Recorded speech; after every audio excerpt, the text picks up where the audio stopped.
할렐루야. 아멘. 수영강 예배 오신 여러분 환영하고 또한 축복합니다. 네. 이제 뭐 여름이 가긴 갔는데 뭐 덥긴 덥고 그렇습니다. 그래도 여름이 가긴 간 것 같습니다. 네. 시간이 흐르고 세월이 가는구나 뭐 생각 많이 듭니다. 오늘 말씀은 이제 수요일 날은 계속해서 우리가 출애굽기 말씀을 함께 나누기로 제가 했기 때문에 오늘은 이제 출애굽기 이제 3장 말씀 보겠습니다. 여러분 성경을 좀 펴셔서 같이 3장을 좀 봉독했으면 좋겠는데요. 여러분 성경을 좀 보시면 좋겠습니다. 함께 출애굽기 3장 1절에서 22절까지인데요. 같이 함께 천천히 말씀 봉독하겠습니다. 모세가 그의 장인 미디안 제사장 이드로의 양떼를 치더니 그때를 광야 서쪽으로 인도하여 하나님의 산 호렙에 이르매 여호와의 사자가 떨기나무 가운데로부터 나오는 불꽃 안에서 그에게 나타나시니라. 그가 보니 떨기나무에 불이 붙었으나 그 떨기나무가 사라지지 아니하는지라. 이에 모세가 이르되 내가 돌이켜 가서 이 큰 광경을 보리라. 떨기나무가 어찌하여 타지 아니하는고 하니 그때 여호와께서 그가 보려고 돌이켜 오는 것을 보신지라. 하나님이 떨기나무 가운데서 그를 불러 이르시되 모세야 모세야 하시매 그가 이르되 내가 여기 있나이다. 하나님이 이르시되 이리로 가까이 오지 말라. 네가 선 곳은 거룩한 땅이니 내 발에서 신을 벗으라. 또 이르시되 나는 내 조상의 하나님이니 아브라함의 하나님 이삭의 하나님 야곱의 하나님이니라. 모세가 하나님 배웁기를 두려워하여 얼굴을 가리매 여호와께서 이르시되 내가 애굽에 있는 내 백성의 고통을 분명히 보고 그들의 감독자로 말미암아 부르짖음을 듣고 그 근심을 알고 내가 내려가서 그들을 애굽인의 손에서 건져내고 그들을 그 땅에서 인도하여 아름답고 광대한 땅 젖과 꿀이 흐르는 땅 곧 가나안 족속, 헷 족속, 아모리 족속, 브리스 족속, 히위 족속, 여부수 족속의 지방에 데려가려 하노라. 이제 가라. 이스라엘 자손의 부르짖음이 내게 달하고 애굽 사람이 그들을 괴롭히는 학대도 내가 보았으니 이제 내가 너를 바로에게 보내어 너에게 내 백성 이스라엘 자손을 애굽에서 인도하여 내게 하리라. 모세가 하나님께 아뢰되 내가 누구이기에 바로에게 가며 이스라엘 자손을 애굽에서 인도하여 내리이까. 하나님이 이르시되 내가 반드시 너와 함께 있으리라. 네가 그 백성을 애굽에서 인도하여 낸 후에 너희가 이 산에서 하나님을 섬기리니 이것이 내가 너를 보낸 증거니라.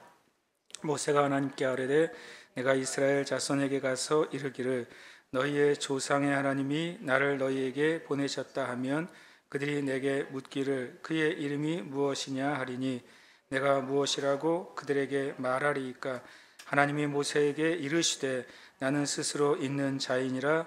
또 이르시되 너는 이스라엘 자손에게 이같이 이르기를 스스로 있는 자가 나를 너희에게 보내셨다 하라. 하나님이 또 모세에게 이르시되 너는 이스라엘 자손에게 이같이 이르기를 너희 조상의 하나님 여호와 곧 아브라함의 하나님 이삭의 하나님 야곱의 하나님께서 나를 너희에게 보내셨다 하라.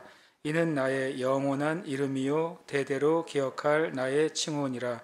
너는 가서 이스라엘 장로들을 모으고 그들에게 이르기를 여호와 너희 조상의 하나님 곧 아브라함과 이삭과 야곱의 하나님이 내게 나타나 이르시되 내가 너희를 돌보아 너희가 애굽에서 당한 일을 확실히 보았노라. 내가 말하였거니와 내가 너희를 애굽의 고난 중에서 인도하여 내어 젖과 꿀이 흐르는 땅 곧 가나안 족속, 헷 족속, 아모리 족속, 브리스 족속, 히위 족속, 여부스 족속의 땅으로 올라가게 하리라 하셨다 하면 그들이 내 말을 들으리니 너는 그들의 장로들과 함께 애굽 왕에게 이르기를 히브리 사람의 하나님 여호와께서 우리에게 임하셨은즉 우리가 우리 하나님 여호와께 제사를 드리려 하오니 사흘길쯤 광야로 가도록 허락하소서 하라. 내가 아노니 강한 손으로 치기 전에는 애굽 왕이 너희가 가도록 허락하지 아니하다가 내가 내 손을 들어 애굽 중에 여러 가지 이적으로 그 나라를 친 후에야 그가 너희를 보내리라. 내가 애굽 사람으로 이 백성에게 은혜를 입히게 할지라. 너희가 나갈 때에 빈손으로 가지 아니하리니 여인들은 모두 그 이웃 사람과 및 자기 집에 거류하는 여인에게 은폐물과 금폐물과 의복을 구하여 너희의 자녀를 꾸미라. 너희는 애굽 사람들의 물품을 취하리라. 아멘. 할렐루야. 아멘. 우리가 말씀을 읽을 때 저도 막 이렇게 속독으로 틀어놓고 눈으로 읽기도 하고, 그래서 또 그 전체 그 흐름을 아주 빠른 시간에 또 파악하기 좋기도 합니다. 그러나 또 말씀을 개인적으로 여러분이 묵상할 때는 말씀을 입으로 소리내서 읽으면서 한 가지를 이제 이렇게 체크하면 될 것 같아요. 뭘 체크하면 되냐면, 내가 읽고 있는 문장이 무슨 소리인지 내가 알고 있는지. 그래서 제가 한 주 읽다가 혼자 성경 읽다가 읽었는데 방금 읽은 말이 무슨 뜻이지? 그러면 다시 읽어요. 그러니까 순간 그 내가 지금 읽고 있는 게 무슨 내 얘기인지를 모르고 읽을 때가 굉장히 많아요, 실은요. 그래서 그 내가 뭐 구약이든 신약이든 이 말을 내가 이렇게 문장을 읽었는데 이게 무슨 뜻인지 생각이 나지 않는 채 읽으면 다시 그 문장을 보고서 이 또박또박 다시 봅니다. 이 말이 이 말이구나. 물론 그 안에 이제 어떤 용어적인 뜻이나 그런 거를 내가 지식적으로 모를 수는 있잖아요. 그러나 그 문장의 흐름은 내가 이해하고 읽으면 나중에 그것이 말씀을 이해하는데 엄청 큰 도움이 된다는 것을 이제 말씀을 나누고 싶어요. 할 수 있으면 말씀을 이렇게 입으로 읽으시면 너무 좋을 것 같아요. 그리고 또 같이 이제 다른 형제 자매들이랑 같이 읽는 것도 말씀을 이해하는데 의외로 굉장히 큰 도움이 됩니다. 왜냐하면 내가 한 절 읽고 만약 돌아가면서 읽는 동안에 다른 분들이 읽는 것을 내가 듣잖아요. 듣고 내 눈으로 보잖아요. 그러면 또 그것이 또 이해가 돼요. 하나님의 말씀 참 놀라워서 그냥 지나가는 것 같지만 우리의 마음에 필요한 것을 성령께서 깨닫게 하시는 때가 참 많다고 느낍니다. 오늘 이제 출애굽기 3장에 제가 주제를 하나님을 만나는 장소라는 주제를 가지고 말씀을 나누려고 합니다. 한번 같이 읽어볼까요? 하나님을 만나는 장소. 옆에 답을 NJC 쓰고 싶었는데 그건 안 썼어요. 그렇게 쓰면 아주 이상하게 됩니다. 그래서 하나님 만나는 장소는 뭐 어디서나 실은 있는 거죠, 실은요. 근데 이 출애굽기 3장에 그 정말 구약에서 가장 위대한 하나님의 사람이라고 이제 유대인들에게 꼽는다면 실은 뭐 아브라함, 모세, 다윗 정도를 당연히 꼽게 되거든요. 근데 실은 뭐 동일하게 그 유대인들이 아니더라도 우리가 구약을 읽을 때 제일 많이 등장하잖아요. 제일 출애굽기부터 신명기까지 등장하고 성경에 여기저기서 끊임없이 이 모세의 이름이 등장하잖아요. 이 모세가 하나님께 부르심을 받는 장면이 우리가 아는 것처럼 이제 3장과 4장 말씀인데, 모세가 하나님을 만나는 어떻게 보면 굉장히 극적인 장면이 오늘 말씀에서 보게 됩니다. 이 말씀의 이제 구절들을 몇 구절들을 따라가면서 좀 말씀을 좀 나누고 싶습니다. 먼저 이제 1절인데요. 모세가 그의 장인 미디안 제사장 이드로의 양떼를 치더니 그 떼를 광야 서쪽으로 인도하여 하나님의 산 호렙에 이르매 라고 되어 있습니다. 우리가 아는 것처럼 이 호렙산은 나중에 신의 산이죠. 주님이 여기 말씀하신 것처럼 나중에 네가 이곳으로 내 백성을 데리고 와서 나를 예배하게 될 것이다 라고 이제 말씀하신 산이죠. 그러니까 모세는 자기가 익숙하고 그리고 자기가 가본 곳까지 백성들을 인도해요. 이것은 되게 중요한 영적인 원리인데, 그러니까 만약에 목회자가 그 목회자에게 속한 교회와 성도들을 하나님께 인도할 때 어디까지 인도할 수 있을까요? 성경적으로 보면 목회자가 간 만큼까지밖에 인도할 수 없어요. 그것이 성경적인 명확한 기준입니다. 실은 여호수아는 이스라엘 백성을 가나안까지 끌고 들어갔잖아요. 왜 그랬습니까? 여호수아는 신기하게도 가데스 바네아에서 가나안을 먼저 정탐했잖아요. 모세가 그때 정탐꾼을 데리고 들어갔으면 모세도 가나안 땅에 들어갔어요. 근데 모세는 그 가나안의 경계까지만 갔죠. 그 12명의 정탐꾼을 보냈고, 그 중에 그 가나안 땅을 두루 살펴본 사람 중에 2명, 여호수아와 갈렙만 결국에는 그 가나안 땅에 들어가잖아요. 그래서 실은 영적인 어떤 지도자든지 자기가 하나님과 그 사람 사이에서 하나님의 나라에 들어간 영역까지만 다른 사람을 인도할 수 있는 것입니다. 결국에는 우리가 사람의 리더가 있고 또 인도자가 있지만, 여기 예수님이 왜 우리에게 너무 중요하냐면, 예수님은 모든 것까지 가셨기 때문에 그렇습니다. 예수님은 영혼부터 영혼까지 가셨기 때문에 우리를 영혼부터 영혼까지 인도하실 수 있는 유일한 분이 되는 거죠. 모세는 40년 동안 실제로는 이스라엘 백성을 40년 동안 인도한 그 땅을 40년 동안 실은 살았어요. 모세만큼 그 광야에 대해서 잘 알고 있는 사람은 이스라엘 백성 중에 아무도 없죠.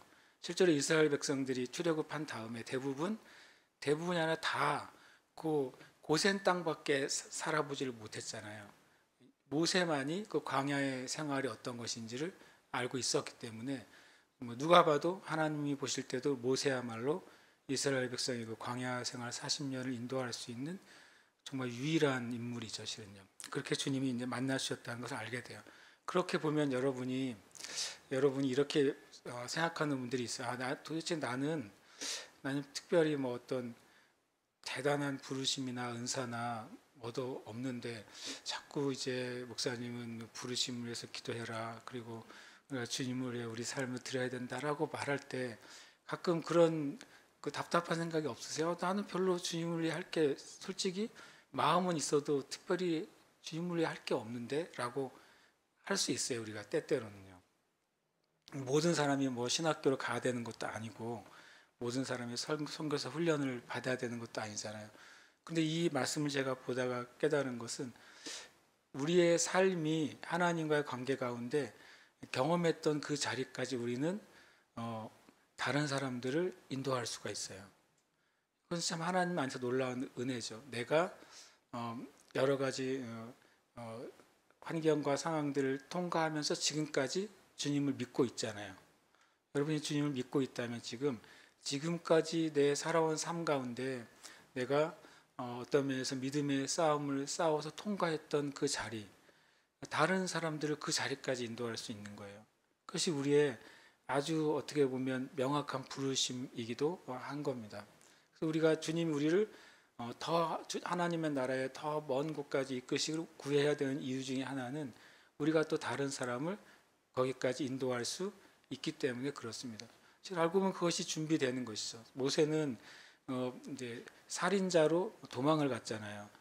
살인자로 도망을 가서 40년 동안 그렇게 광야의 생활에서 자기의 모든 것을 다 이제 내려놓고 포기하고 잃어버렸지만, 알고 보면 그 생활이 이스라엘 백성을 구원하시기 위한 최고의 실은 준비 기간이었고 훈련 기간이었고, 그래서 그 광야 생활로 이스라엘 백성을 인도할 수 있었잖아요. 그렇게 보면 주님이 저든지 여러분이든지 어떨 땐 내가 정말 어렵고 쉽지 않게 통과했던 그 믿음의 그 여정이 실은 다른 어떤 형제 자매들을 그 믿음의 여정 가운데서 하나님께로 인도하는데 내가 사용될 수 있도록 준비된 거예요.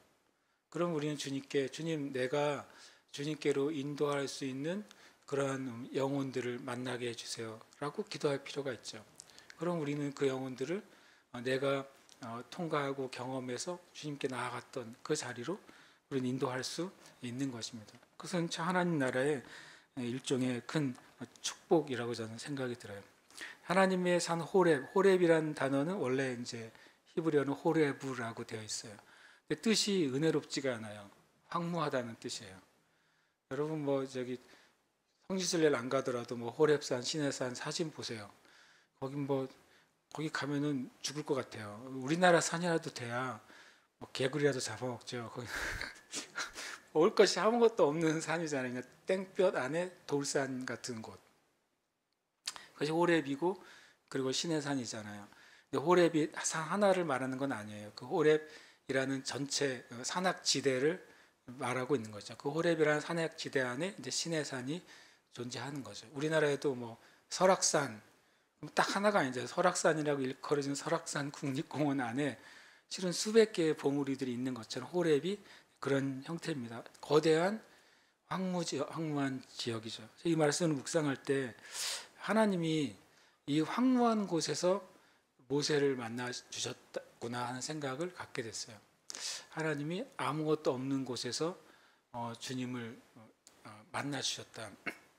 그러니까 쉽게 묵상하는 것처럼 정말 이 황무한 곳은 뭐 좀 이렇게 우리가 은혜롭게 말하면 하나님밖에 의지할 곳이 없는 곳이다라고 말할 수 있죠. 그러나 하나님을 의지하기 전에 우리 자신이 정말 오롯이 혼자 서 있는 장소가 황무한 호렙인 거죠.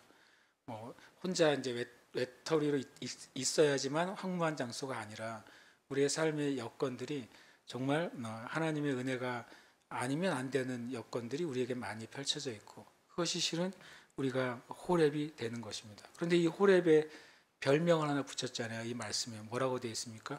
하나님의 산이라고 이름을 붙였어요. 그거는 출애굽기에 모세가 붙인 거죠. 출애굽기는 모세가 썼잖아요. 모세가 하나님을 만나기 전에는 호렙은 그냥 자신이 40년 동안 여러 번 방문했던 그냥 황무한 산이에요. 거기서 자신이 하나님을 만나고 소명을 받고 이스라엘 백성을 그곳으로 인도해서 또 율법을 받고 하는 과정을 겪었잖아요. 그리고 하나님의 성령 인도하신 가운데 이 출애굽기 쓸 때 그냥 호렙이라고 쓸 수가 없는 거예요. 모세는 뭐라고 써야 돼요? 이것은 하나님의 산인 거죠. 적막하고 그리고 풀도 별로 없고 그리고 사람을 만날 수도 없고 먹을 거나 입을 것이나 그런 걸 구할 수 없는 이 황무한 산이 이 모세에게는 그냥 온전히 하나님의 산이에요. 우리가 지금 각자가 겪고 있는 그 현실이 있잖아요. 그 상황이 있잖아요. 앞으로 우리가 또 나아가야 될 미래의 일들이 있잖아요. 그때 우리는 그 앞에 이거를 이제 우리가 통과한 다음에 우리도 그렇게 붙이게 될 거예요. 하나님의 산이었다고.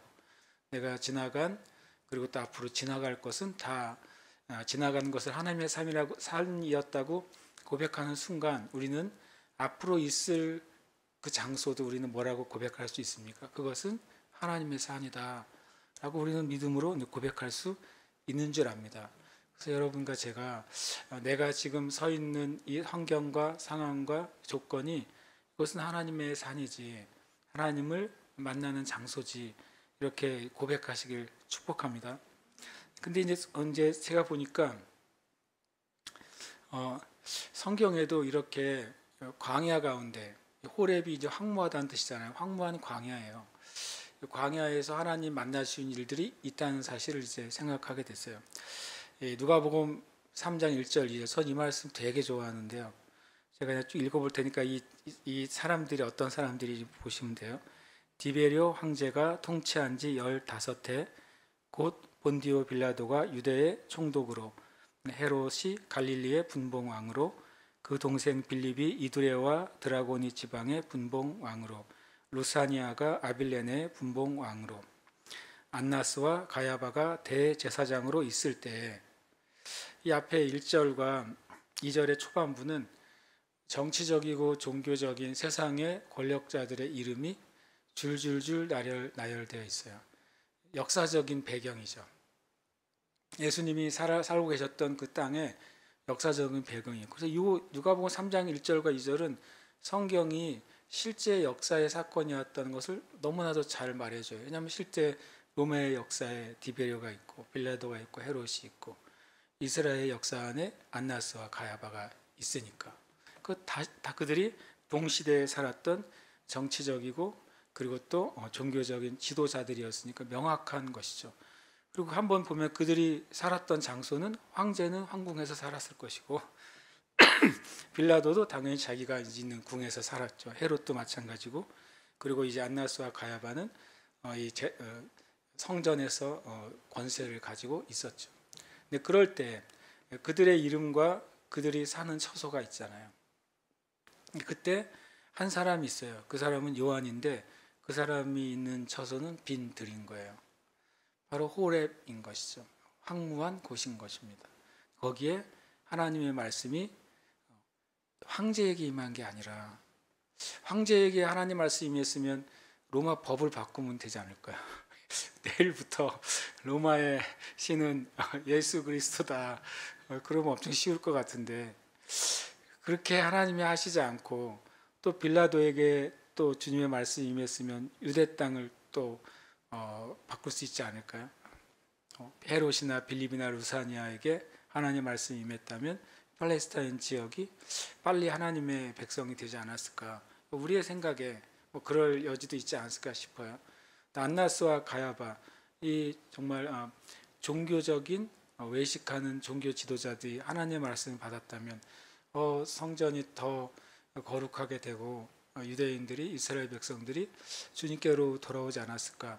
이런 역사는 일어나지 않은 가정을 해볼 수 있는데, 근데 하나님이 우리가 생각하는 가정보다 더 크신 분이시잖아요. 그분이 누굴 선택하셨냐면 빈들에 있는 요한을 선택하신 거예요. 하나님의 말씀이 그에게 임한 것입니다. 하나님을 만나는 장소는 어디입니까? 저와 여러분이 있는 바로 거기에요. 그것이 호렙이 될 수도 있죠. 황무한 곳이 될 수도 있어요. 또 반대로 내가 있는 그곳이 내가 그냥 만족하다, 더 필요한 것이 없어라고 하는, 그냥 내가 안주하고 있는 장소 가운데 하나님이 여러분을 부르실 수도 있는 거예요. 그러나 중요한 것은 하나님의 만나는 장소는 바로 지금 여기 우리 각자가 처한 그 땅이에요. 그 땅이 하나님을 만나는 장소고 하나님이 임하시는 장소인 것이죠. 그래서 이 사가랴의 아들 요한이 얼마나 이 시대에 하나님 눈에 보기에는 빛나는 보석과 같은 사람이었던 거죠. 그러나 세상 사람의 눈에는 빈들에서 그냥 혼자 수행하는 이름 모를 한 수행자일 뿐이잖아요. 그냥 혼자 이름도 모르죠. 그냥 사람들이 요한이 있음도 알지 못했겠죠. 광야 가운데 있었으니까. 그러나 하나님은 그를 주목하셨고 그를 통해 메시아의 길을 예비하셨어요. 이것이 참 하나님의 놀라운 지혜인 것을 우리가 보게 됩니다. 저와 여러분도 빈들에 있잖아요. 다 빈들이 있으시지 않습니까? 거기에 있어요. 그러니까 주님을 만나는 좋은 장소에 있는 줄 믿습니다. 아멘. 그리고 또 성경에 보면 반대의 경우에서 주님 빈들에서 만나신다는 것을 말씀하세요. 호세아 2장 14절 15절인데요. 그러므로 보라, 내가 그를 타일러 거친 들로 데리고 가서 말로 위로하고, 이렇게 되어 있습니다. 보라, 내가 그를 타일러 거친 들로 데리고 간다. 이것도 이제 성경상에서 광야를 의미하죠. 마치 호렙이죠. 황무한 그 땅이 되는 거예요. 주님이 이스라엘 백성을 마치 이제 고멜처럼 하나님을 떠나 음란하게 우상을 섬긴 이스라엘 백성들에서 주님이 그들을 회복하시기 위해서 먼저 거친 들로 데려가시겠다고 합니다. 그 이스라엘 백성이 가지고 있던 모든 것이 잃어버리는 거죠. 거기서 주님이 말로 그들을 만나 주시겠대요. 하나님의 말씀이 거기에 임하는 것이죠.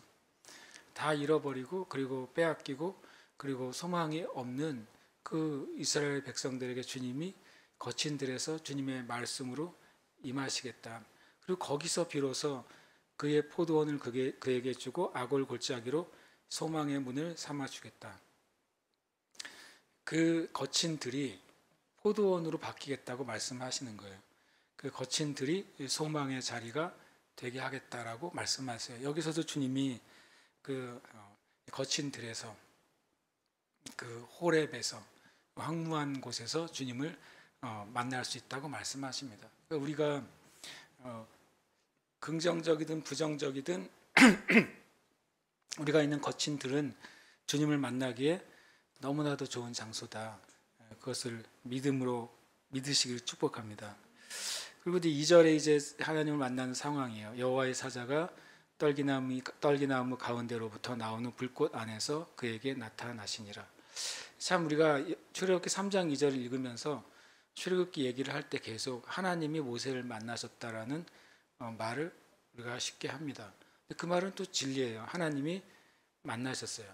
그런데 사도행전에서 스데반 집사님이 설교할 때 보면 모세가 천사로부터 율법을 받았다 이런 표현을 쓰거든요. 그러니까 되게 명확하게 이제 스데반 집사가 말을 한 거죠. 왜냐하면 2절에 보니까 여호와의 사자가 나타났잖아요. 여호와의 사자는 자기의 말을 하는 게 아니라 하나님의 말을 하죠. 그래서 여호와의 사자는 천사죠. 하나님의 천사가 천사의 이름으로 말하는 것이 아니라 하나님의 명령으로 모세와 대화했다는 사실을 우리가 이제 생각하게 돼요. 근데 떨기나무 가운데로부터 나오는 불꽃 안에서 그에게 나타났습니다. 떨기나무가 불이 붙은 거죠. 그런데 뭐라고 하냐면 뒤에 보면 모세가 보니까 떨기나무에 불이 붙었으나 그 떨기나무가 사라지지 않는 거예요. 이것은 뭐냐면 모세가 이렇게 양을 치다가 나무에 불이 붙은 일들, 그런 일들은 뭐 40년 동안 광야 생활하면서 보아왔겠죠. 왜냐하면 자연 현상 중에 하나잖아요. 이렇게 메마른 곳에 불이 일어나는 발화 현상은 뭐 지금도 많이 일어나니까 그런 것으로 여겼을 거예요. 조금 지켜봤는데 주변에 다른 나무들이 떨기나무가 있는 게 아주 작은 잡목이잖아요. 그러니까 불이 타면 자연으로 불이 꺼지는데 꺼지지 않는 거죠. 그리고 이 말은 모세가 이 나무를 한동안 주목해서 봤다는 것을 의미해요. 이 불이 붙은 떨기나무를 한동안 봤죠. 혹시 이게 번지지 않을까 하고 봤는데 그 하나만 붙어 있는데 계속 붙어 있어요. 그걸 보니까 너무 신기하게 여기게 돼요. 결국에 이것은 주님이 모세에게 어떻게 행하실 것인지를 보여주시는 메시지예요. 모세는 마치 그 떨기나무와 같잖아요. 아무것도 없는, 열매 없는, 그리고 그 손에 가진 것이 없는. 나중에 모세가 손에 든 그 마른 지팡이 같은 존재. 모세가 그 떨기나무 같은 것이죠. 광야에 있는 떨기나무예요. 황무지 안에 있는 떨기나무. 그 떨기나무가 양에게 먹잇감도 되지 않잖아요. 거기에 불이 붙은 것이죠. 하나님의 일은 이렇게 많은 경우에, 심지어는 고린도전서 1장에 의하면 대부분의 경우에 떨기나무 같은 상황에 있는 사람들에게 임하세요. 떨기나무 같은 환경 가운데 임하세요. 그래서 하나님이 불을 붙여주시는 거죠. 근데 하나님의 불의 특징이 한 가지 있어요. 뭐냐면 불이 붙었지만 그 불이 꺼지지 않는데 떨기나무가 사라지지 않아요. 그 말은 뭐냐면 그 불이 떨기나무에 붙긴 붙었지만 떨기나무를 태우지는 않고 있다는 거예요. 불은 붙었는데 태우지는 않습니다. 그래서 여호와의 불은 나무를 태우지 않고 타는 영원한 불이에요. 이것이 하나님이 우리 가운데 일하시는 방법이에요. 우리는 우리의 차원에서 무엇인가 일을 하면 내가 내 힘을 다해서 열정을 다해서 모든 걸 다해서 뭔가 불태워서 일을 하면 내가 일을 하는 만큼 우리의 에너지는 사라지게 돼 있어요. 그렇잖아요. 우리의 에너지를 태우면 태울수록 우리는 고갈되는 것이죠. 그래서 어느 선을 넘어버리면 우리의 삶이 무너지게 되잖아요. 그런데 하나님의 일은 그렇지 않습니다. 만약에 누군가가 하나님의 일을 한다고 아주 분연히 일어서 가지고 정말 삶을 다 들여서 하나님의 사역을 했는데 그 사람 자체가 정말 번아웃되고 힘들고 지치고 쓰러졌다. 그것은 이 말씀에 의하면 그는 하나님의 불로 일한 사람이 아닌 거예요. 하나님의 불이 붙어서 하나님의 일을 하는 사람들은 그 하나님의 불이 그 사람에게 열정과 또 갈망과 사모함과 하나님의 능력과 은혜를 나타내시지만 하나님의 불은 그 하나님이 통로로 사용하시는 그 나무를 절대 태우지 않아요. 오히려 하나님의 불이 붙은 사람은 오히려 시간이 지나서 자기가 타는 것이 아니라 어떻게 됩니까? 그 불의 영광으로 더 생명을 얻는 것이죠. 그것이 하나님이 일하시는 방법이라고 저는 이 출애굽기 3장 2절을 통해서 많이 묵상하게 돼요. 그러니까 흔히 말하죠. 내가 주님의 일을 한다고 하면서 나를 태우는 거예요. 하나님이 원하시지 않거든요. 우리는 헌신이라는 개념을 그렇게 생각해요. 헌신. 주님께 내 삶을 헌신한다. 그러면 이제 주님께 다 헌신했기 때문에 마치 닳고 다른 자전거 바퀴처럼 다 그냥 이렇게 벗겨진 상태가 되는 것을 헌신의 마치 훈장처럼 우리가 생각하는 거예요. 하나님은 그러시지 않습니다. 그 증거가 뭐냐면 이 모세가 죽기 전에 모세에 대해서 성경에 뭐라고 말하죠? 그의 육신이 건강했다고 표현해요. 40년간 광야 생활에서 그 말 안 듣는 이스라엘 백성들을 끌고 다니면서 하나님의 일을 했는데도 모세가 조금도 자신이 타지 않았어요. 자신이 타지 않고 오히려 그는 하나님의 그 은혜로 늘 충만했다는 사실을 성경은 증언하고 있잖아요. 그래서 제가 저는 예전에 이 말씀 묵상할 때 나는 그런 목사가 되지 않았으면 좋겠다. 주님을 저 목사님 엄청 헌신했는데 은퇴하고 나니까 너덜너덜해졌네. 그러고 싶지는 않은 거죠. 그렇게 되고 싶지는 않은 거예요. 다시 이제 육신의 문제가 아니라 다 소진해가지고 더 이상 어떤 의욕도 갈망도 없는 상태죠. 실은 육신은 언제는 누구나 이제 육신은 한계가 있잖아요. 육신은 다 늙고 죽게 돼 있는 게 성경의 법칙이기 때문에 그것만을 얘기해서는 안 되겠죠. 하나님은 우리를 소진하시고 소모시키는 소모품으로 우리를 대하지 않으신다는 말씀이에요. 하나님 우리를 하나님의 일에 마치 장작개비처럼 사용하시고 다 타면 그 다음은 장작개비, 다 타면 또 그 다음은 장작개비, 마치 그래서 계속 새로운 사람을 부르시는 방식으로 우리가 그렇게 부름받지 않았습니다. 이 말을 꼭 기억하십시오. 여호와의 불은 여기에 나무에 우리를 넣어야 돼요. 나를 태우지 않고 타시는 영원한 불이에요. 주님은 우리를 태우시지 않습니다. 그러나 우리에게 하나님의 불로 임하시기를 정말 간절히 원하시는 거죠. 오히려 여호와의 불이 우리에게 붙는다면 이 나무에 있는 벌레는 다 다시 태우실 거예요. 아마 나무를 해치는 것들은 태우시고 그 나무를 생명력 있게 하시는 분이 하나님의 불이신 것입니다. 우리가 여호와의 불을 우리가 사모하는 저 여러분 되시길 축복합니다. 그리고 3절에 이제 모세가 내가 돌이켜 가서 이 큰 광경을 보리라 라고 합니다. 가까이 나아가는 것이 너무 중요해요. 우리가 하나님의 은혜 가운데로 가까이 나아가려고 할 때 그때 하나님의 말씀을 우리가 받게 돼요. 하나님과 어느 정도 적당한 거리를 유지하는 많은 그리스도인들이 있어요. 너무 조금 멀어지면 마치 좀 뭔가 주님의 축복이 없는 것 같고 너무 가까이 가면 타 죽을 것 같고 그래서 적당한 거리로 주님과의 간격을 유지하는 수많은 그리스도인들이 있어요. 그러나 모세는 참 재미있는 발상을 하면 내가 돌이켜 가서 이 큰 광경을 보리라. 실은 모세는 저 멀리 있는 그 떨기나무에 가야 될 이유는 없었어요. 근데 내가 거기서 가서 보겠다고 하는 고백을 하고 갑니다. 우리가 주님의 은혜를 사모하는 그 자리, 그 기회를 향해 나아가야 돼요.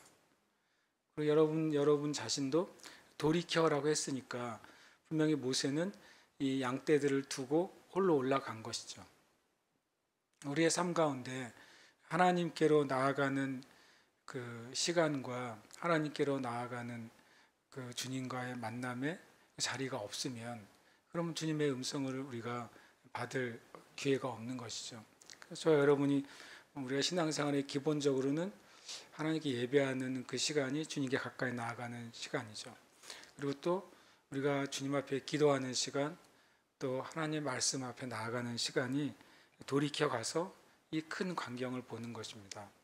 하나님 행하시는 것은 실은 놀라운 큰 광경이에요. 그 가운데 들어갈 때 그때 하나님의 음성이 임하게 됩니다. 6절을 보겠습니다. 6절이 또 이르시되 나는 내 조상의 하나님이니 아브라함의 하나님, 이삭의 하나님, 야곱의 하나님이라. 모세가 하나님 배웠기를 두려워하여 얼굴을 가리매. 우리가 아는 것처럼 그 앞에 갔더니 그 불로부터 소리가 들리잖아요. 첫 번째 소리가 모세의 이름을 불러요. 얼마나 소스라치게 놀랐겠어요.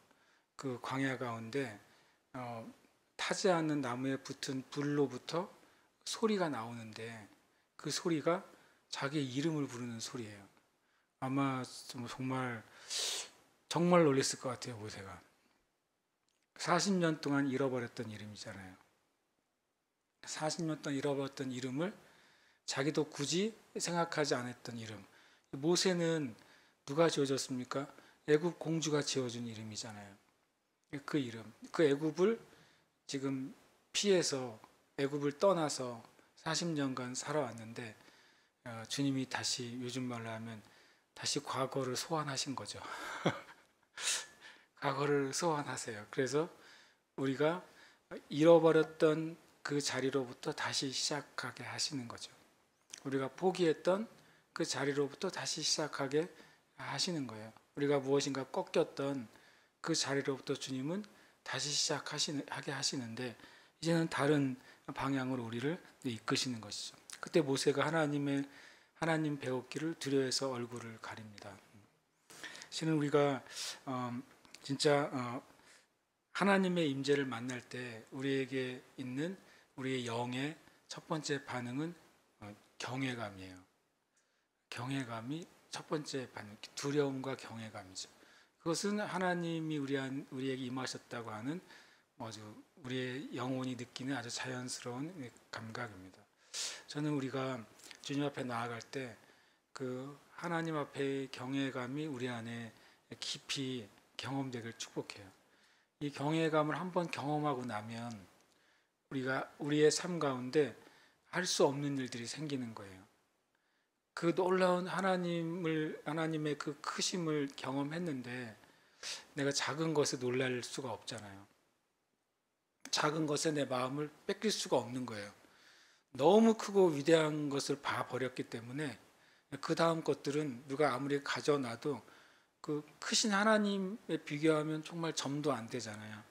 그래서 우리가 주님의 그 임재를 사모하고 또 경외하심을 은혜를 입는 것은 너무 중요해요. 그것을 한번 만난 사람은 결코 주님 앞에 내가 할 수 없는 영역이 생겨요.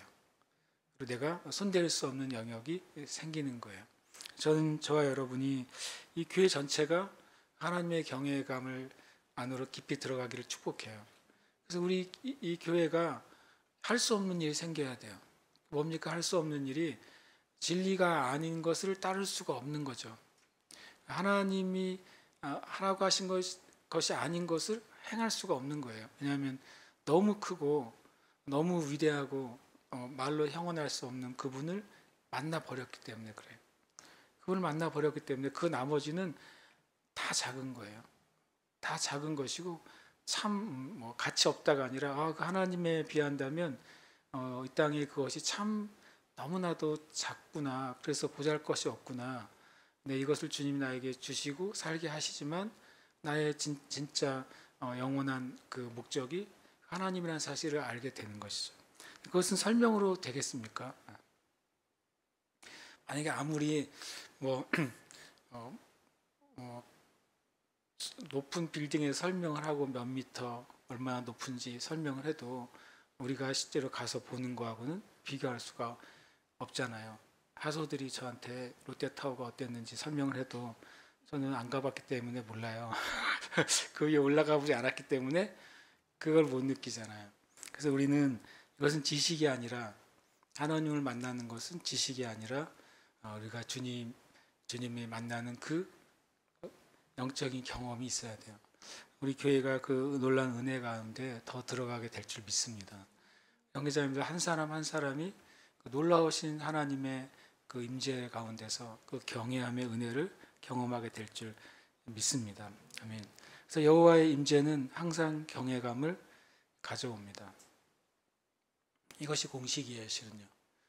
주님이 임재하셨는데 임재하는 그때 우리가 뛸 수가 없어요. 성경에 보면 성막이 처음 지어졌을 때, 성전이 처음 지어졌을 때 하나님의 임재가 임했을 때 성경은 똑같이 표현하는데요. 제사장들이 서서 주님을 섬길 수가 없었다. 이렇게 표현하고 있는 것이죠. 반대로 시내산에서 아론과 그의 백성들이 소 우상을 만들어 놓고는 그들이 뛰어놀았다 그래요. 방탕하게 뛰어놀았다. 그런 하나님의 임재가 임했을 때는 그들이 다 엎드리게 되었던 것이죠. 물론 우리가 주님을 찬양할 땐 춤추며 또 소리를 높이며 모든 악기를 동원하며 주님을 찬양할 수 있고 해야 돼요. 그러나 주님의 그 경외와 임재는 다른 차원의 영역인 것이죠. 네, 8절 말씀입니다. 8절 말씀이 이제 7절 8절 말씀인데요. 제가 좀 읽어볼 테니까 이 단어를 그냥 보시고 들으시면 좋겠어요.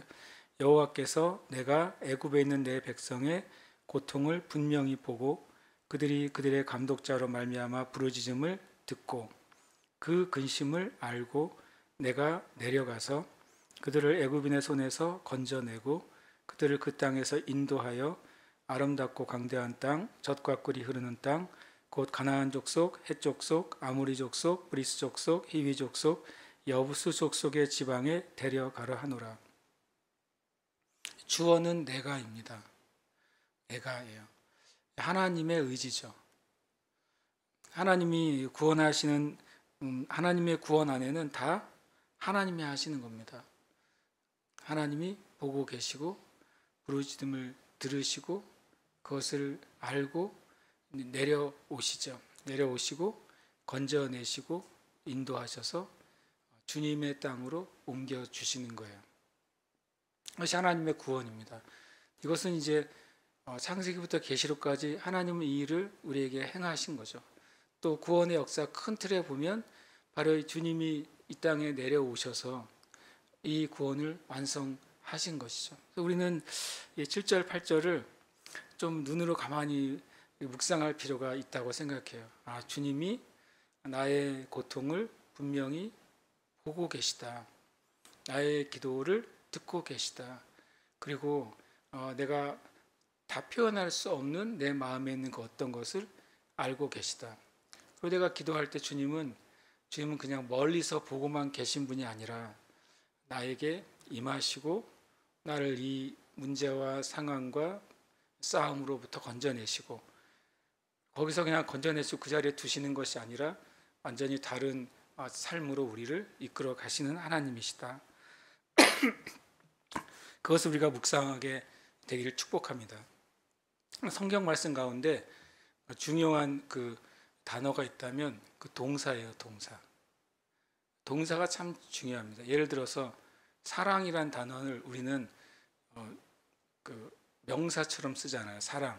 사랑하다라고 할 때만 그냥 동사로 생각하지만 성경에는 사랑이란 자체는 다 동사로 되어 있어요. 이것은 행위를 말하고 있는 것이고 동사는 항상 행위와 함께 뭘 말하냐면 행위하는 존재의 의지가 들어가 있어요. 성경을 읽으실 때 하나님이 행하시는 행동에 주의 깊게 보시면 좋겠어요. 하나님이 이렇게 하시는구나. 말하는 것도 하나님의 행동이시잖아요. 성경에 이제 하나님의 행동들, 우리식으로 하면 동사들을 살펴보면 이것이 그 하나님이 나에게 하시는 일인 거예요. 이 단어들은 나에 해당되는 것이죠. 하나님의 백성과 하나님의 종들과 하나님을 찾고 하나님을 사랑하는 이들에게 행하셨던 그 동사의 행동들은 나에게도 동일하게 해당되시는 거예요. 약속도 하나님의 행동이죠. 그것들은 바로 나에게 해당되는 거예요. 그러니까 그것 하나님의 말씀을 이렇게 나에게 해당되는 하나님의 행동으로 내가 받기 시작할 때 그건 엄청난 우리의 삶에 어떤 영적인 자부심이 되는 것이죠. 하나님은 나에게 이렇게 행하시는 분이다. 하나님은 나에게 이렇게 행하시겠다고 약속하신 분이다. 이것이 하나님의 의지와 행동이 반영되어 있기 때문입니다. 이 말씀을 보면 주님은 끝까지 책임지시는 분이에요. 내가 보고 시작해서 데려가는 것까지 가시는 거예요. 주님은 끝까지 책임지십니다. 우리의 생명과 인생과 그 모든 것을 책임지시는 하나님이시다. 우리는 그것을 굳게 믿는 것입니다. 아멘이십니까? 아멘. 그래서 이 말씀을 여러분 나중에 묵상하시다. 주님은 나를 끝까지 책임지시는 분이시다. 이렇게 고백하시길 축복합니다. 그리고 11절, 12절인데요. 저는 이 말씀을 오늘 이제 3장 읽을 때 이 말씀이 저에게 참 도전이 되고 또 주님께 감사가 됐어요. 모세가 하나님께 아뢰되 내가 누구이기에, 그리고 뭐라고 말하냐면 내가 누구이기에 바로에게 가며 이스라엘 자손을 애굽에서 인도하여 내리니까, 내가 무슨 자격으로 그 파라오 앞에 가겠습니까? 뭐 우리나라 조선 시대에도 함부로 왕에게 나갈 수조차 없죠. 왕에게 만약에 부름을 받지 않고 나가면 그 궁궐에 들어가지도 못하잖아요. 에스더 때도 보면 에스더가 말한 것처럼 부름 받지 않고 나갔을 때에는 죽임을 당한다고 했잖아요. 동서고금을 막론하고 왕정 체제에서는 다 그런 것이죠. 그러니까 이 모세가 심지어는 40년 만에 돌아온 살인자잖아요. 예. 그게 이제 뭐 그 죄에 대한 형벌의 기간이 지났을지도 모르지만 어쨌든 그런 상태로 내가 누구에게 바로에게 가고 또 내가 누구에게 이 이스라엘 전체 백성을 이집트에서 끌고 나오겠느냐. 실은 이 모세는 자기의 자격이 없다고 말한 것이죠. 그리고 실제로 모세는 자격이 없죠. 그런 개념으로 보면.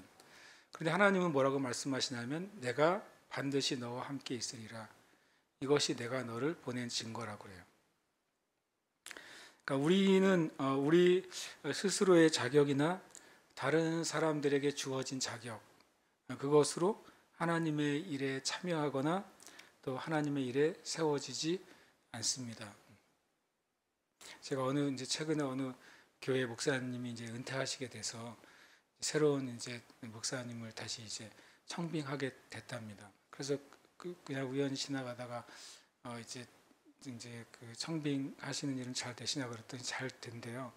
그런데 이제 숫자를 제가 말하면 그렇지만 하여튼간 엄청나게 많은 몇십 명이 그 교회 그냥 막 대기업 입사하는 거 이상으로 지원을 하신 거예요. 공식적으로 이제 교회가 참 깔끔한 것 같아요. 왜냐하면 공식적으로 우리 교회 담임 목사님 필요하니까 지원해 주세요라고 했고 굉장히 많은 수가 지원을 했어요.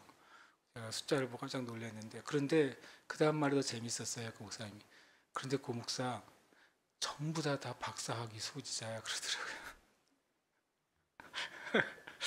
와, 그러니까 그게 이제 비판이 잘못된 게 아니라 어떤 이제 교회나 또는 세상에 어떤 것을 누군가가 세워질 때 다 생각하는 자신의 그 자격이 있는 거예요. 그리고 개인적으로 생각하는 자격, 또 이제 객관적으로 생각하는 자격들이 당연히 있는 거잖아요. 그런데 하나님의 일에는 그 라이센스가 필요할 때도 있지만 진정 하나님의 일의 핵심 안에는 다른 자격이 있어야 돼요. 쉽게 말하면 이제 세상에 자격을 있는 많은 하나님의 사람들이 있을 수 있죠. 그리고 또 있어야 되죠.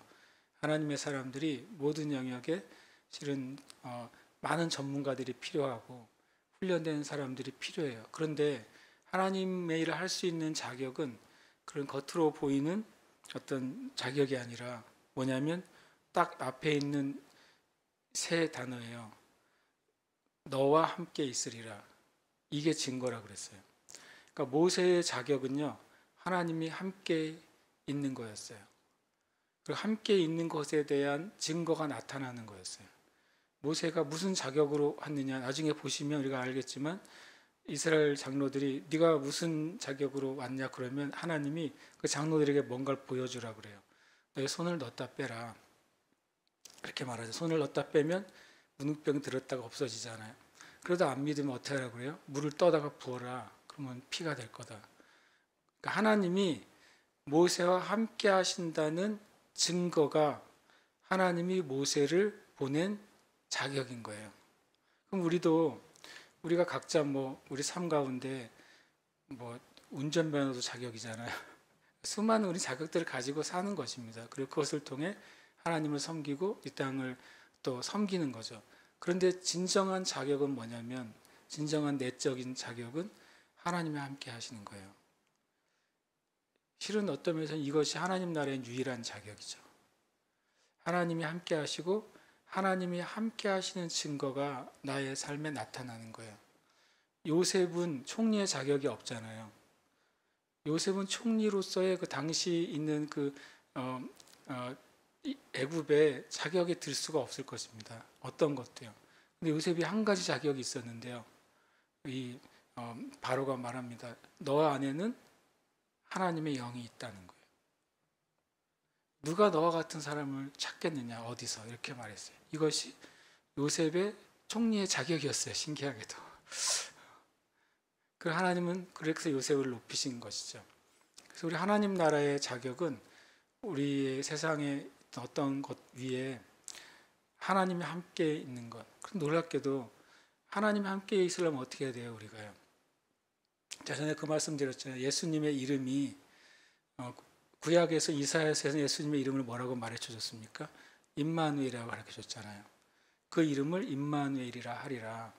그리고 이 땅에 태어나신 그 예수님을 이름을 예수라고 붙였죠. 구원자라는 이름을 붙였지만 이 땅에 오신 하나님이신 성육신한 예수님은 바로 임마누엘 대신 하나님이셨던 거예요. 하나님 임마누엘이 무슨 뜻입니까? 하나님이 우리와 함께 하신다. 여기 써 있죠. 내가 반드시 너와 함께 있으리라. 실은 모세는 임마누엘의 은혜 가운데 있었던 것이죠. 저 여러분 감사하게도 우리는 다 임마누엘의 주님을 만났잖아요. 그래서 우리의 자격, 우리가 주님을 섬길 수 있는 자격은 실은 우리에게 주신 거예요. 알고 보면 임마누엘이신 주님이 이 땅에 오셨고 나는 임마누엘이신 주님의 십자가의 은혜로 구원받았잖아요. 성령 우리에게 주시고 성령이 우리 안에 임하셔서 우리가 주님과 함께 있게 되었잖아요. 이거 참 놀라운 자격이죠. 저 여러분은 하나님 나라에 하나님을 섬길 수 있는 자격을 갖춘 자들이에요. 그러나 이제 구해야 될 것이 이것이 내가 너를 보낸 증거라고 그랬어요. 뭐냐면 하나님이 함께 하시는 증거가 우리의 삶에 나타나게 하시옵소서. 하나님이 함께 하시는 역사가 우리의 삶 가운데 나타나게 하시옵소서. 이것이 우리의 기도가 되면 되는 것이죠. 아멘이십니까? 14절 말씀 한 번 더 읽겠습니다. 시작. 하나님이 모세에게 이르시되 나는 스스로 있는 자이니라. 또 이르시되 너는 이스라엘 자손에게 이같이 이르기를 스스로 있는 자가 나를 너희에게 보내셨다 하라. 한글 성경 엄청 훌륭하게 말했죠. 나는 스스로 있는 자다. 영어가 뭐라고 돼 있죠? I am who I am. 문법적으로는 말이 안 되는 문법이죠. I am who I am. 그건 다 이제 대문자로 써 있어요. 하나님의 존재를 말하기 때문에 나는 나다 이거죠. 나는 나로 불려지는 존재야. 그러니까 하나님 외에는 설명할 수 없는 존재가 하나님이신 거예요. 그런데 다른 표현으로는 이것을 어떻게 해석도 하냐면 I will be what I will be. 뭐냐면 나는 내가 되려고 하는 것이 되는 존재라고 말씀하신 거죠. 하나님이 하려고 하는 것을 하는 분이에요. 하나님이 의도하는 것이 그대로 되는 분이에요.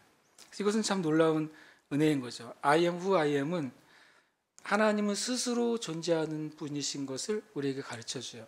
똑같은 히브리어를 I will be what I will be로 번역할 수 있는 것은 뭐냐면 하나님은 어떤 불가능이나 어떤 장애물이나 하나님의 뜻과 목적을 방해하는 그 어떤 것 없이 모든 것을 이루시고 행하시는 분이라는 거예요. 하나님 모세에게 말씀하신 것이죠. 나는 스스로 있는 존재다. 나 외에는 아무것도 없다고 말씀하셨고 또 뿐만 아니라 나는 내가 하려고 하는 내가 되려고 하는 그 모든 것이 실제로 되는 하나님이다 라고 말씀하셨어요. 그러니까 하나님이 모세를 너는 나는 자격이 없어요 라고 말하지만 나는 널 그렇게 자격이 있게 만들게 만든 하나님이라는 거예요. 그리고 그것은 그대로 될 것이라고 말씀하시는 거예요. 하나님 우리를 그렇게 부르신 것입니다. 저 여러분을 그렇게 만나 주신 거예요. 하나님 여러분을 향해서 저를 향해서 너는 그렇게 될 것을 말하는 나다라고 말씀하실 때 우리는 그것에 아멘할 때 우리는 그렇게 되는 것입니다. 그리고 그렇게 된 것입니다.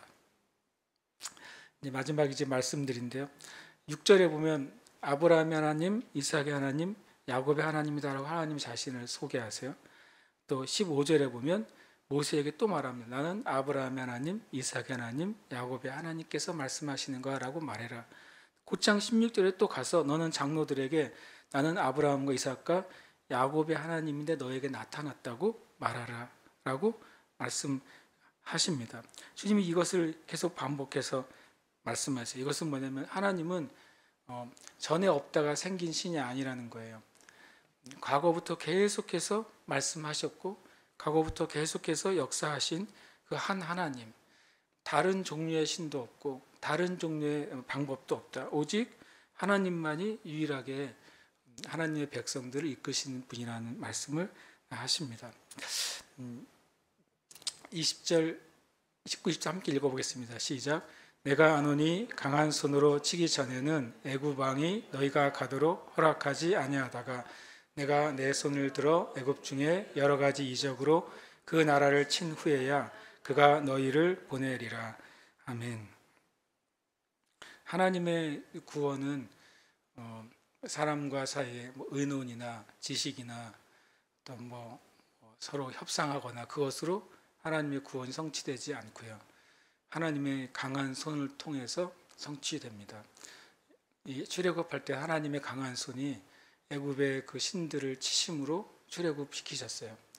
십자가에서는 하나님의 강한 손이 사망의 권세를 깨뜨리심으로 구원을 성취하신 것이죠. 저 여러분 예수님을 통해 구원받은 하나님의 백성이라면 동일하게 우리의 삶 가운데도 하나님의 강한 손, 하나님의 권능의 손이 나타나기를 우리는 구해야 됩니다. 주님이 이 모세에게 이것을 보여주시면서 너는 가라, 그 말을 계속 많이 합니다. 이 출애굽기 3장 4장에 그러므로 너는 가라, 그러므로 너는 가라. 마치 예수님께서 마태복음 28장에서 그러므로 너희는 가서라고 말씀하신 거하고 똑같이 말씀하시는 거예요. 하나님의 강한 손이 이루시는데 다만 우리가 하나님 뜻에 순종함으로써 그 일들이, 앞으로 일어날 일들이 하나님께로부터 왔다는 것을 드러내야 되는 것입니다. 하나님이 하십니다. 그러나 우리가 하나님의 말씀에 순종할 때 하나님의 하심이 드러날 것입니다. 아멘. 함께 시간 고백하고 기도하겠습니다. 함께 고백합니다. 나는 지금 나의 장소에서 하나님을 구하고 나아가서 만난다. 아멘. 한 번 더요. 나는 지금 나의 장소에서 하나님을 구하고 나아가서 만난다. 아멘. 고백합니다. 하나님은 나를 보고 듣고 알고 건지고 인도하고 끝까지 책임지신다. 아멘. 한 번 더요. 하나님은 나를 보고 듣고 알고 건지고 인도하고 끝까지 책임지신다. 아멘. 고백합니다. 하나님의 강한 손은 나를 구원하시고 응답하신다. 아멘. 한 번 더요. 하나님의 강한 손은 나를 구원하시고 응답하신다. 아멘. 이 시간 우리가 이름을 넣어서 고백하십시다. 나의 고백으로. 과거에는 이렇게 하나님이 이스라엘 백성을 만나주셨고 모세를 만나주셨고 다윗을 만나주셨고 또 신약에서는 사도들을 만나주셨고 하나님의 사람들을 만나주셨어요. 이제는 그 하나님이 우리를 만나주십니다. 지금 우리를 만나주십니다. 그래서 우리가 우리의 이름을 넣어서 고백하고 이 고백을 또 기도로 주님께 올려드리겠습니다. 함께 고백합니다.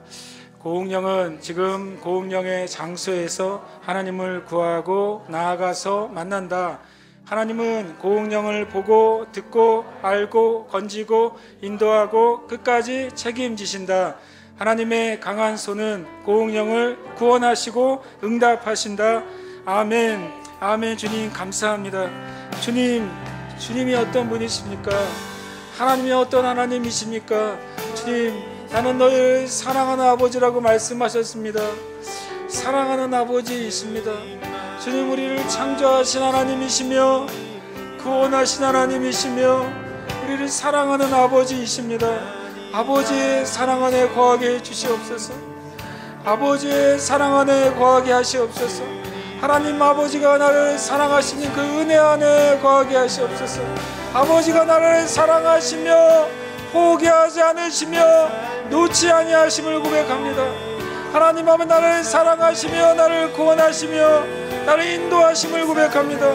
하나님 아버지 나를 사랑하시며 필요를 채우시며 더 크게 채우심을 고백합니다. 하나님 아버지 나를 사랑하시며 영원한 길로 인도하시는 아버지심을 고백합니다. 주님 하나님 아버지의 그 임재 안에 하나님 아버지의 그 사랑 안에 하나님 아버지의 그 놀라운 거룩함 안에 우리가 있습니다. 주님이 은혜 가운데 서게 하소서. 이 은혜를 맛보아 알게 하소서. 이 은혜를 맛보아 알게 하시고 은혜를 믿음으로 고백하게 하시고 이 은혜로 살아가게 하소서. 우리를 사랑하시는 사랑 안에서 살아가게 하소서. 우리를 사랑하시는 그 사랑 안에서 호흡하게 하소서. 우리를 사랑하시는 그 사랑 안에서 예배하게 하소서. 우리를 사랑하신 그 사랑의 은혜 안에서 승리하게 하소서. 주님, 이것이 진리입니다. 이것이 우리 하나님의 마음입니다. 이것이 성경에서 밝히 말씀하시는 하나님을 만나는 장소입니다. 우리가 우리의 삶이 호렙입니까? 빈 들입니까? 광야입니까? 그것이 어디일지라도 우리 하나님의 이름을 부르고 구하고 찾을 때에 주님 만나주시고 응답하십니다. 주님 하나님의 뜻을 이루시고 성취하십니다. 우리를 향한 가장 온전한 뜻, 우리를 향한 가장 완전한 뜻을 이루시고 성취하십니다. 주님, 우리로 말미암아서 주님 붙잡기를 두려워하지 않게 하소서. 주님 의지하기를 두려워하지 않게 하소서. 주님께 나아가기를 미루지 않게 하시고 하나님 앞에 우리의 온 삶과 존재를 쏟아놓으며 하나님을 찾고 구하고 말하게 하시옵소서. 우리의 인생이 한 번이며 한 번이 주님과 함께합니다. 우리의 인생이 한 번이며 주님의 손 안에 있습니다. 우리의 인생이 한 번이며 구원하신 주도 한 분이시오니 우리가 온 삶을 들여 주님의 불로 불타기를 원합니다. 주님의 성령의 불로 불타기를 원합니다. 하나님의 불로 붙은 자로 살아가기를 원합니다. 하나님의 불이 임할 때에 하나님을 대적하는 모든 어둠이 우리 가운데서 타서 제거될 것입니다. 여호와의 불이 임할 때에 우리를 괴롭히는 모든 것들이 점과 흠과 티와 주름 잡힌 것들이 제거될 것입니다. 여호와의 불이 임할 때에 우리로 정결케 하시고 우리를 새롭게 하시고 깨끗하게 하실 것입니다. 할렐루야. 주님의 은혜에 감사합니다. 전심으로 주님을 구합니다. 아멘. 네, 주님 감사합니다. 영광을 인하여 감사합니다.